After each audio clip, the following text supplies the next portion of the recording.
YCP అధికార ప్రతినిధి Karumuri Venkatareddy arrest అయ్యారు. హైదరాబాద్ కుకట్పల్లిలో ఏపీ పోలీసులు అదుపులోకి తీసుకున్నారు. కుకట్పల్లి నుంచి విజయవాడకు తరలించారు. ప్రభుత్వాన్ని ప్రశ్నిస్తున్నందుకే అరెస్ట్ చేశారని వెంకటరెడ్డి భార్య ఆరోపిస్తున్నారు. నోటీసులు కూడా ఇవ్వకుండా దౌర్జన్యంగా అరెస్ట్ చేశారని ఆవేదన వ్యక్తం చేశారు.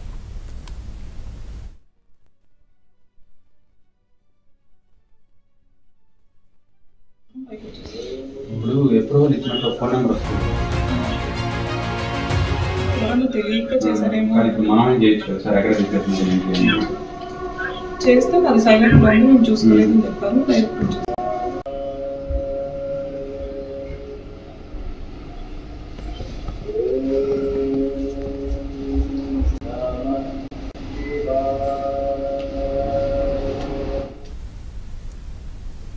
వైసీపీ అధికార ప్రతినిధి కారుమూరి వెంకటరెడ్డి అరెస్టుకు సంబంధించిన పూర్తి సమాచారం మా ప్రతినిధి ప్రసాద్ అందిస్తారు. ప్రసాద్,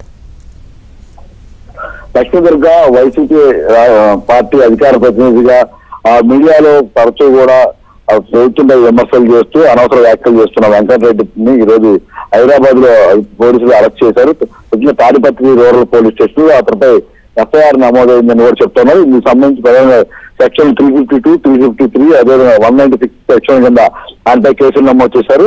ఇటీవల కాలంలో టీటీడీ విజిలెన్స్ మాజీ అధికారి సి సతీష్ అనుమానాస్పద మృతిపై ఆశావార్తన చర్చనీయాంశంగా మారింది. దీనికి సంబంధించి ఆ ప్రభుత్వమే అతన్ని ఉద్దేశపూర్వకంగా చంపిందంటూ కూడా వ్యాఖ్యలు చేయడంతో పాటు ప్రభుత్వంపై నిందలు మోపే విధంగా కుట్రపూరితంగా వ్యవహరించారంటూ వెంకటరెడ్డిపై కేసులు నమోదయ్యాయి. ఇటీవల కాలంలో దీనికి సంబంధించి వైసీపీ టీడీపీ నాయకులపై పరస్పర విమర్శలు చేసుకున్న నేపథ్యంలో వెంకటరెడ్డి మరింత ముందుకు వెళ్లి ప్రభుత్వంపై తీవ్ర విమర్శలు చేయడంతో పాటు చంద్రబాబు నాయుడు, లోకేష్లపై కూడా వ్యక్తిగత విమర్శలు చేశారు.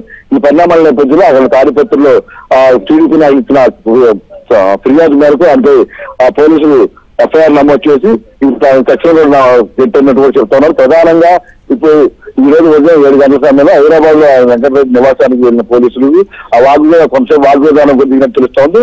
అయితే ఎఫ్ఐఆర్ కాపీ మొత్తం కంప్లైంట్ వివరాలు కూడా కుటుంబ సభ్యులకు సమాచారం ఇచ్చి ఆయన అరెస్ట్ సమాచారాన్ని కూడా అందించిన తర్వాత ఆయన అప్లై తీసుకున్నారు. అయితే దీనికి సంబంధించి వారి ఇంట్లో కుటుంబ సభ్యులు మాత్రం ఆ పోలీసుల తీరుపై కూడా ఆక్షేపణ వ్యక్తం చేస్తూ మీడియాకు కూడా వివరణ ఇచ్చారు.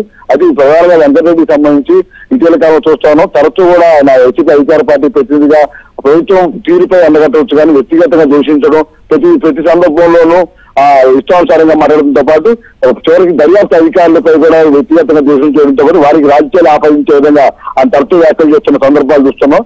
ఈ పరిణామాల నేపథ్యంలోనే అతను ఉద్దేశపూర్వకంగా వ్యక్తిగతంగా తరచూ ప్రభుత్వంపై కుట్రపూరితంగానే ఇటువంటి వ్యాఖ్యలు చేయడం కానీ వ్యక్తిగతంగా దాడులు చేయడం కానీ చేస్తున్న నేపథ్యంలో ఈ కేసులు నమోదవుతున్నాయని కూడా చెప్తా ఉన్నారు. ఇప్పుడు ప్రస్తుతం వెంకటరెడ్డి మధ్యాహ్నం లేదా సాయంత్రం నుంచి విజయవాడ తీసుకువస్తారు.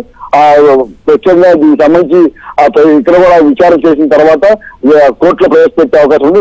ఇక్కడ నుంచి తాడిపత్రి పోలీస్ స్టేషన్ ఎఫ్ఐఆర్ నమోదైన నేపథ్యంలో అక్కడ తీసుకెళ్లి కోర్టులో ప్రవేశపెడతారు. అక్కడ రిమాండింగ్ ఇస్తారు. లేకపోతే న్యాయ స్థానంలో ఎటువంటి తీర్పు ఉంటుందని తెలిపేది సాయంత్రానికి స్పష్టత వచ్చే అవకాశం ఉంది. Lakshmi Durga. Okay Prasad, thank you. మధ్యలో 4 పోలీసులు ఇంటికి రావడం జరిగింది. అయితే కింద నుంచి అప్రూవల్ అడిగితే మాకు తెలియని పర్సన్స్ కాబట్టి అది అప్రూవల్ రిజెక్ట్ చేశాము. తర్వాత డైరెక్ట్ సెక్యూరిటీని తీసుకుని 4 పోలీసులు ఇంటికి వచ్చేసి కూర్చున్నారు. తర్వాత మేము మీ మీద కేసు కంప్లైంట్ వచ్చింది, సో కంప్లైంట్కి మీకు ఇన్ఫార్మ్ చేయడానికి వచ్చామని చెప్పేసి మొదట చెప్పడం జరిగింది. చెప్పిన తర్వాత రిటర్న్ గా స్టేట్మెంట్ వివరణ అంతా తీసుకున్నారు. మీరు ఎక్స్లో పోస్ట్ చేశారు కదా ఒక సిఐ గురించి, అందుకని చెప్పేసి మీ మీద కంప్లైంట్ వచ్చిందని చెప్పారు. తర్వాత నోటీస్ ఇవ్వడానికి వచ్చామన్నారు. నోటీస్ ఇవ్వడానికి వచ్చామని చెప్పిన తర్వాత నాకైతే నోటీస్ చూపించలేదు అండ్ మోరోవర్ మా హస్బెండ్ కి కూడా నోటీసులు చూపించలేదు. అది హార్డ్ కాపీ చూపించలేదు, అలాగే డిజిటల్ కాపీ కానీ ఏది చూపించలేదు. చూపించకుండా వివరణ తీసుకుంటున్నామని చెప్పి స్టేట్మెంట్ రాయించుకొని సంతకం కూడా పెట్టించుకున్నారు. మళ్ళా తర్వాత లేదు మేము అరెస్ట్ చేయడానికే వచ్చాం, తీసుకొని వెళ్తున్నాం, విచారణ చేసిన తర్వాత ఇంటికి పంపిస్తాము అని చెప్పి మళ్ళీ నాతో చెప్పడం